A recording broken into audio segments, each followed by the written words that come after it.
राम मंदिर के मुद्दे पर अगर फैसला हुआ, खून की नदियां बहेंगी। मैं कहता था देखो भाई, कुछ एक मच्छर भी नहीं मरने वाला है।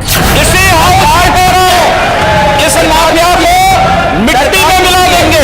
सरकार किसकी है? सरकार किसकी है? गफलत में हो। और किसी के माई के लाल पे हिम्मत है तो उत्तर प्रदेश में उपद्रव करके दिखा दे।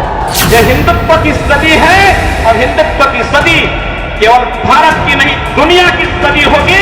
पूरी दुनिया के अंदर हिंदुत्व का झंडा एक बार पुनः मजबूती के साथ भगवा झंडा दुनिया के अंदर कोने कोने में लहराएगा। महोदय, एक वर्ष में 30 बड़े बड़े दंगे, हर दंगे में हिंदू प्रताड़ित हुआ है, हिंदू जेल में बंद हुआ है। और ये सरकार परंपरा की बात करती है। किस परंपरा की बात इस सरकार कर रही है? कि आतंकवादियों के खिलाफ दायर मुकदमों को वापस लेना कौन सी परंपरा का हिस्सा है? भगवान शिव की भक्तों की यात्रा है। कोई व्यवधान डालना चाहता है तो उसको तय करना है। अगर वो व्यवधान डालेगा, हम उसको गोली से समझाएंगे। व्यवधान डाल करके दंगा कराएगा तो गोली उसको समझा देंगे। ये लोग कहते थे राम मंदिर के मुद्दे पर अगर फैसला हुआ, खून की नदियां बहेंगी। मैं कहता था देखो भाई, कुछ एक मच्छर भी नहीं मरने वाला है, कुछ नहीं होगा। न्यायालय मेरिट के आधार पर फैसला करे, फैसले को लागू हम करेंगे। और किसी के माई के लाल पे हिम्मत है तो उत्तर प्रदेश में उपद्रव करके दिखा दे। पहले कश्मीर में पत्थरबाज पत्थर फेंक करके, पाकिस्तान का पैसा लेकर के, भारत की संपत्ति को नुकसान पहुंचा करके उन्हें क्षतिग्रस्त करते थे। और कांग्रेस और केजरीवाल जैसे लोग उन पत्थरबाजों का समर्थन करते थे। लेकिन धारा 370 समाप्त हुई, पत्थरबाज हुए गायब। और पाकिस्तान प्रस्त आतंकवादी जो पहले भारत के अंदर आकर के जगह जगह विस्फोट करते थे, उन सबको यमलोकपुरी की यात्रा पर भेजना शुरू कर दिया हमारे सुरक्षा बलों के जवानों ने। उनको लिए कहा गया कि भाई, भारत की धरती तुम्हारे लिए नहीं है, तुम्हारे लिए तो अब बोली नहीं, हमारे सुरक्षा बलों के जवानों की गोली है। और ये गोली खाओ, अपनी यात्रा पर जाओ। कांग्रेस और केजरीवाल इन उपद्रवियों को क्या खिलाते थे? बिरयानी। और हम क्या खिला रहे हैं? गोली। भाइयों बहनों, यही अंतर है। भारत माता के प्रति अगर इनके मन में सम्मान होता, आतंकवादियों के सामने, नक्सलवादियों के सामने घुटने नहीं टेकते, पाकिस्तान का खौफ खड़ा नहीं करते। याद करिए, मुंबई पे आतंकी विस्फोट, आतंकी हमला हुआ था और तब कांग्रेस नेतृत्व की सरकार थी। और तब केजरीवाल भी कोई एक एनजीओ चला करके यहां पर जनता को बेवकूफ बनाने का कार्य तब भी करता था। भाइयों बहनों, जब देश की जनभावना थी कि पाकिस्तान पर हमला होना चाहिए, तब कांग्रेस नेतृत्व की सरकार क्या कहती थी कि पाकिस्तान में एटम बम है, कहीं ऐसा ना हो कि भारत पे फेंक दे। लेकिन इस बार आपने देखा होगा, फरवरी माह में जब पुलवामा में हमला होता है, तो मोदी जी ने अगले दिन ही कहा, उन्होंने कहा था, भाइयों बहनों, यही फरवरी का महीना था। और तब 1 वर्ष पहले प्रधानमंत्री मोदी जी ने कहा था कि यह देश की सेना तय करेगी, मूर्ति भी तय करेगी, स्थान भी तय करेगी। और पाकिस्तान ने जो किया है उसको उसकी सजा अवश्य दी जाएगी। और पाकिस्तान के अंदर एयर स्ट्राइक होता है। इमरान खान दुनिया के अंदर आपने देखा होगा, जान की भीख मांगते हुए घूमता हुआ फिर रहा था। और उस समय इमरान खान ने कह रहा था कि भारत हमला कर देगा। तस्वीर बदल गई। और संतों को उनके हकों से वंचित किया जा रहा है, उनके धार्मिक यात्रा को प्रतिबंधित किया जा रहा है, उन्हें अपमानित किया जा रहा है। और किस समाजवाद की बात मुलायम सिंह जी कर रहे हैं? किस संविधान की बात कर रहे हैं? ये समाजवाद है। स्वयं राष्ट्रीय अध्यक्ष हैं, इनके 2 भाई महासचिव हैं, इनका पुत्र प्रदेश अध्यक्ष है।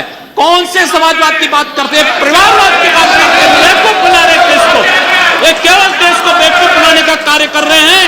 और बेवकूफ बना करके समाजवाद के नाम पर समाज को बेवकूफ बना करके सेकुलरिज्म की धज्जियां उड़ा रहे हैं। 30 दंगे उत्तर प्रदेश के अंदर हो चुके हैं। मोदी, एक वर्ष में 30 बड़े बड़े दंगे, हर दंगे में हिंदू प्रताड़ित हुआ है, हिंदू जेल में बंद हुआ है। और ये सरकार परंपरा की बात करती है। किस परंपरा की बात इस सरकार कर रही है? कि आतंकवादियों के खिलाफ दायर मुकदमों को वापस लेना कौन सी परंपरा का हिस्सा है? ये सरकार उत्तर प्रदेश के अंदर जिस प्रकार से सरकारी जमीनों को कब्रिस्तान के नाम पर आवंटित कर रहा है, कौन सी परंपरा का हिस्सा है? जिस प्रकार से वहां के गरीबों, वहां के पिछड़ी जाति, वहां के अनुसूचित जाति के हकों पर डकैती डला करके यह सरकार जिस प्रकार से जंगल राज कायम की उत्तर प्रदेश के अंदर, आखिर वो किस परंपरा का हिस्सा है? और इसीलिए मैं आज के इस माध्यम से आपसे अनुरोध करना चाहूंगा, उत्तर प्रदेश सरकार ने उत्तर प्रदेश के अंदर हमारी धार्मिक भावनाओं का अपमान किया है, संतों को अपमानित किया है। इस सरकार को रहने का अधिकार नहीं होना चाहिए, इसे तत्काल बर्खास्त किया जाना चाहिए। आपसे मैं ये अनुरोध करूंगा कि भारत सरकार से मैं ये मांग करूंगा, ये सरकार लड़ाने का कार्य कर रही है, यह केवल मुस्लिम जिहादी आतंकवाद को प्रश्रय दे करके हिंदुओं को अपमानित करके संतों का अपमान करना चाहती है। और इसीलिए 84 कोसी परिक्रमा को इसने रोका है। मोदिया, जितनी फोर्स वहां लगाई गई उसका दशांश भी, मोदिया, उसका केवल दशांश भी केवल सुरक्षा के लिए देखी। 200-250 संत अपनी धार्मिक यात्रा को शांतिपूर्ण ढंग से निकालते। इस सरकार ने यात्रा पर रोक लगा करके उत्तर प्रदेश के अंदर 10 करोड़ लोगों को पीड़ित किया है, अपमानित किया है, उनको परेशान किया है। और यही नहीं, यह सरकार लगातार हिंदुओं को अपमानित करने का कार्य कर रही है। और इसीलिए कांग्रेस के जितने भी सहयोगी दल है, केजरीवाल के नेतृत्व के जितने भी इनके सहयोगी दल हैं जो इनके लिए वोट मांग रहे हैं, इनकी सरकारें उत्तर प्रदेश में रही हैं। इन्होंने कावड़ यात्रा उत्तर प्रदेश के अंदर बंद कर दी थी, नहीं चलने देते थे, प्रतिबंध लगा दिया। डीजे नहीं बजेगा, संग नहीं बजेगा, घंट नहीं बजेगा, घड़ियाल नहीं बजेगा, पंडाल नहीं लगेंगे। तो जब मेरे पास ये प्रस्ताव आया कि पहले ये होता था, मैंने कहा भाई ये भगवान शिव की भक्तों की यात्रा है, ये 100 यात्रा नहीं है, इसमें सब बजेंगे, इसमें डीजे भी बजेगा, शंख भी बजेगा, घड़ियाल भी बजेगा, नगाड़े भी बजेंगे। और इनके स्वागत की तैयारी जगह जगह करो और हेलीकॉप्टर से पुष्प वर्षा भी करते जाओ, कोई प्रतिबंध नहीं। लोगों ने कहा कि इतनी बड़ी संख्या में श्रद्धालु आएंगे, दिल्ली से, राजस्थान से, पंजाब से, हरियाणा से, उत्तराखंड से, उत्तर प्रदेश से, अन्य राज्यों से आएंगे, कौन सुरक्षा देगा? अरे हमने कहा ये हमारी जिम्मेदारी है सुरक्षा देना। लोगों ने कहा कि लोग हमला करेंगे, तो हमने एक बात कही, भाइयों बहनों, मैंने बात साफ कही। मैंने कहा देखो भाई, भगवान शिव की भक्तों की यात्रा है, कोई व्यवधान डालना चाहता है तो उसको तय करना है। अगर वो व्यवधान डालेगा हम उसको गोली से समझाएंगे, व्यवधान डाल करके दंगा कराएगा तो गोली उसको समझा देंगे। और भाइयों बहनों, 4 करोड़ से अधिक श्रद्धालु आते हैं, कहीं भी कोई बाल बांका नहीं होता, बहुत शांतिपूर्ण ढंग से भजन गाते हुए लोग जाते हैं, शिवालयों में जलाभिषेक करते हैं। जो दंगा के मंसूबे के साथ इस समय अपना सिर उठाने का प्रयास कर रहे हैं। 5 वर्ष तक ये सभी लोग बिलों में घुसे थे, दुबके हुए थे। जो थोड़े बहुत कभी सब्जी के लिए निकलता था, पुलिस पकड़ती थी, अगले दिन गले में तख्ती लगा करके आता था, कहा साहब बकस दो, बस सब्जी बेच करके अपना परिवार का भरण पोषण कर लेंगे। आप 10 मार्च के बाद देखना, फिर इनके गले में फिर वही तख्ती लटकती भी दिखाई देगी। और फिर एक गर्मी जो अभी किराना में और मुजफ्फरनगर में कुछ जगह दिखाई दे रही है ना, ये सब शांत हो जाएगी इसके बाद।